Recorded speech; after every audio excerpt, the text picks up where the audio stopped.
err on the side of caution in terms of who to believe. It's easy to side with Russell Westbrook in this particular equation. It goes a few steps further. The fan base in Utah, Salt Lake City. Let's be very clear. There's history here.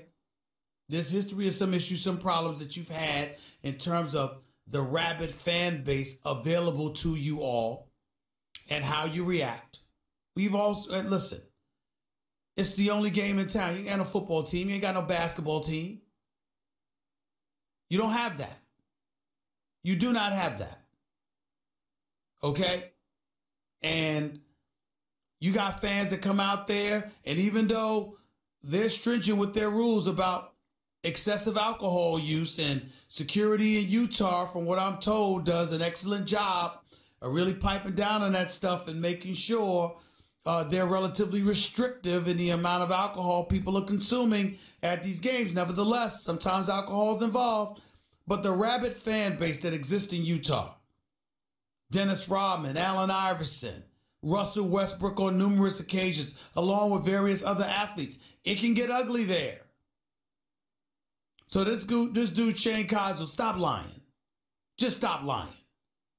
You know, good and damn well, that ain't what you said, Aisha Nee. You said something else. Russell Westbrook and Patrick Patterson, his teammate that was sitting right next to him, confirmed that what Russell Westbrook said was the absolute truth.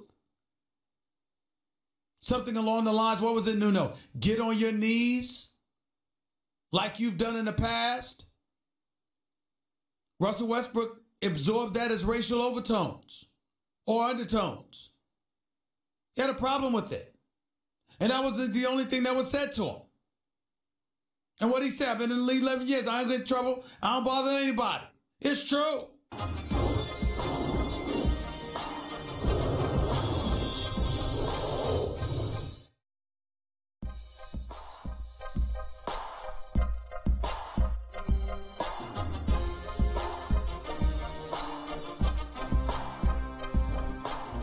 The Stephen A. Smith Show on ESPN Radio is presented by Progressive Insurance. Guests on the Stephen A. Smith Show appear via the Shell Pennzoil Performance Line, and you can always get in touch with the show through the 1-800-Flowers Twitter feed. My opening segment today, go check it out on demand in the Stephen A. Smith podcast, brought to you by Capital One. Capital One is reimagining banking, offering accounts with no fees or minimums that can be opened in 5 minutes. Capital One, hey, what's in your wallet? 888-SAY-ESPN, it's 888-729-3776. Some interesting NFL news coming down the pipe.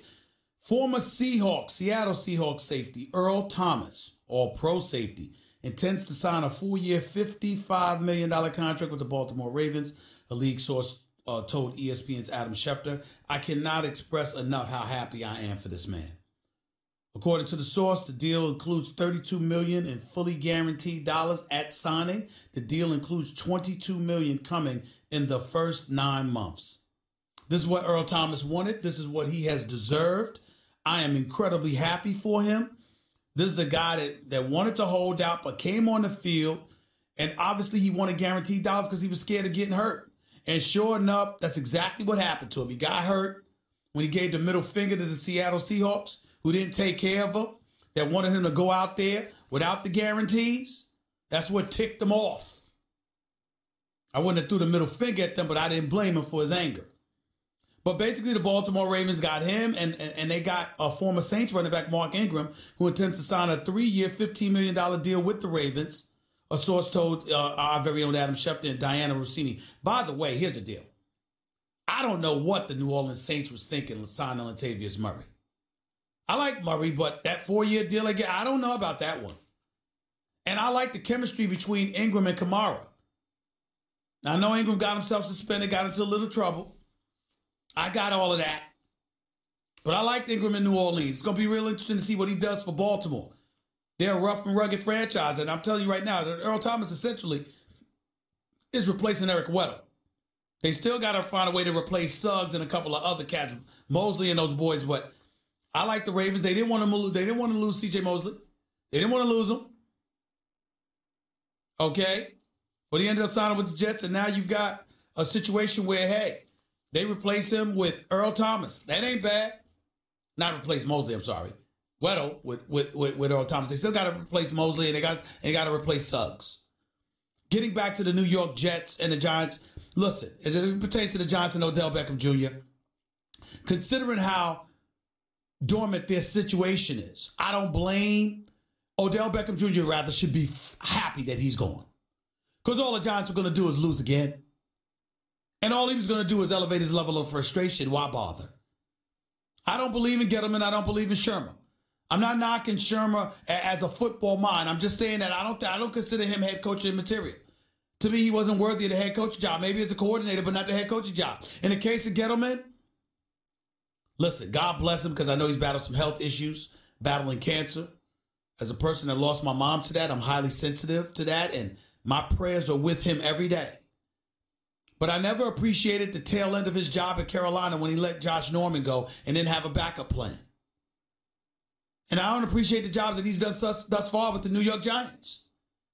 And somehow, some way, Mr. Mara and those boys have to get in line. Look, Eli Manning's got to go. Eli Manning is class personified. He's a good man. Highly professional, class personified, a two-time Super Bowl champion who should forever be revered by Giants fans and New Yorkers everywhere. He is class personified, but he's not what he used to be. And at some point in time, it's your time. Your time is up. And it's time for somebody else to come up in here. And I think that's incredibly important. And my God, I hope the Giants get Dwayne Haskins. I really do hope they get him. They'll need him.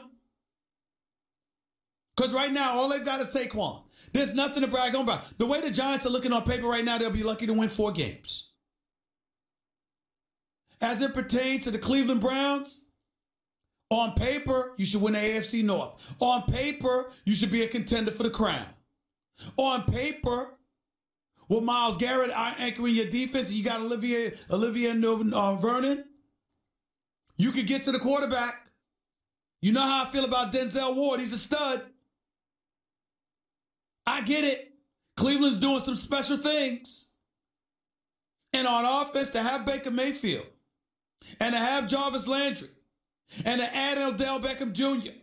And oh, by the way, a sleeper, Kareem Hunt is their new running back. He's on the commissioner's list. He's going to serve a suspension, getting caught kicking a woman on camera. I think Kareem Hunt cost the Kansas City Chiefs the Super Bowl. But that's not an insult. That shows how good he is. Because I think he was that much of a difference. If Kansas City had Kareem Hunt, I believe Kansas City would have beat New England in the AFC Championship game. And I believe they would have beat the Los Angeles Rams in the Super Bowl. That's how much I feel or think of Kareem Hunt. So for him to be in Cleveland now with Nick Chubb, for them to have Odell Beckham Jr. and Jarvis Landry, with Baker Mayfield throwing the football. You lost Zeitler on your offensive line, but I think that their offensive line, I got to trust that Dorsey knows what he's doing because he's done nothing to give us any other kind of indication. Cleveland's going to make some noise, but I still got to see it to believe it. As it pertains to the New York Jets, let me say this about Le'Veon Bell. I'm happy for him that he's back in the league. The NFL is a better place when he's playing. I'm definitely happy for the New York Jets. McCagnon did his job. No doubt about it. No doubt about it. McCagnon did his job.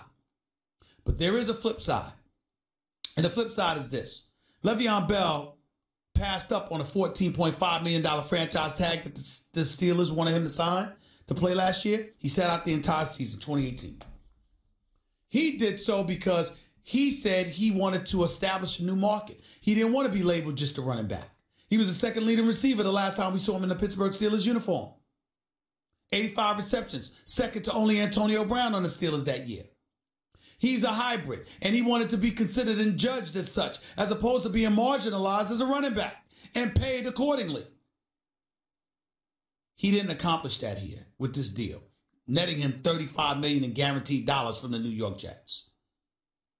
He didn't get as much guaranteed dollars as Todd Gurley.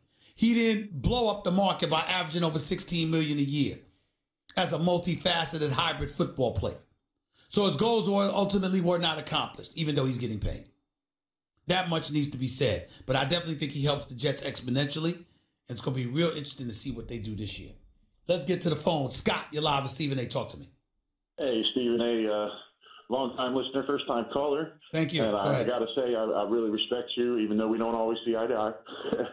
So, but, a couple of months ago. Do you really want to see eye to eye with a radio host? What fun is that? You're absolutely right. You're absolutely right.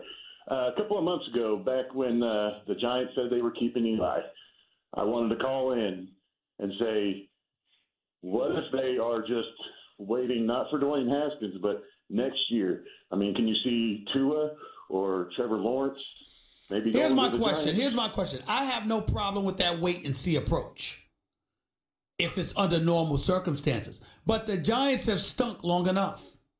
How many more years? What is this, the process that was going on in Philadelphia with basketball? You want 4 and 5 year windows to stick up the joint before finally becoming respectable? I'm not down for that.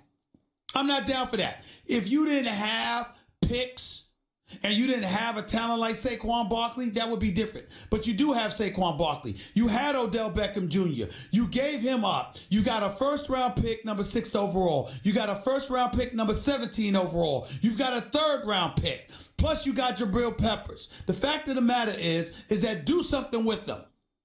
Haskins, how do you know there's going to be another? How do you know you're going to land a spot where you could get Tua? Or you could get this kid Lawrence out of Clemson. How do you know you're going to have that luxury?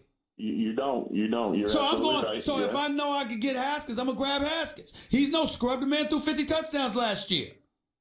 Yeah. Oh, yeah. He's definitely no scrub. That's what I'm going to do. Yeah, you're right. All right. Well, thank you for Take it easy. The call, man. Appreciate it. Thank you. Leonardo, you're live with Stephen A. Go ahead. How you doing, Mr. Smith? My name is Leonard. I'm a long-time listener, first-time caller. Go ahead, Leonard. Yes. Back to what Scott was saying. I understand your point, but so far as that, if he falls to the number 6 spot and they can grab him, I think they're going to grab him. But I do think their play is for next year. Who are you talking about, Haskins? Yes, sir. Okay. I'm sorry. I think the Giants' play is for next year. Trevor or Tua. But my point is this. Who told you you're going to be able to get him? Unless you plan on throwing every game and going 1-15 or 0-16, how do you know you're going to get him? That's why they keep Eli, Mr. Smith. Yeah, but Eli still won you 4 games. Remember, Eli was there, played all 16 games last year, and you're sitting here saddled with the number 6 overall pick. They couldn't even lose right. How do you know you're going to get Lawrence or Tua? They don't. That's the whole chance of gambling. But they're also going to acquire the pick. But why do that? Why do that if you have a number 6 overall pick? All right, let me ask you the question better this way real quick, and I need a quick answer. You have the number 6 overall pick. If you don't grab Haskins, who do you definitively grab that you know is going to make you better at number 6? And I have the opportunity to get Haskins, I'm going to take Haskins. Okay, that's all I'm saying. Appreciate the call. 888-SAY-ESPN. That's 888-729-3776. You're listening live to Stephen A. ESPN Radio, ESPN News. You know what never goes out of style? Surprising a friend or loved one will buy one, get one free multicolored rose bouquets for $29.99 from 1-800-Flowers.com. To order, go to 1-800-Flowers.com/ESPN. 888-SAY-ESPN is always the number to call. Got lots more to talk about with my callers before Josina Anderson comes on the line. So don't touch that dial. You're listening live to Stephen A. ESPN Radio, ESPN.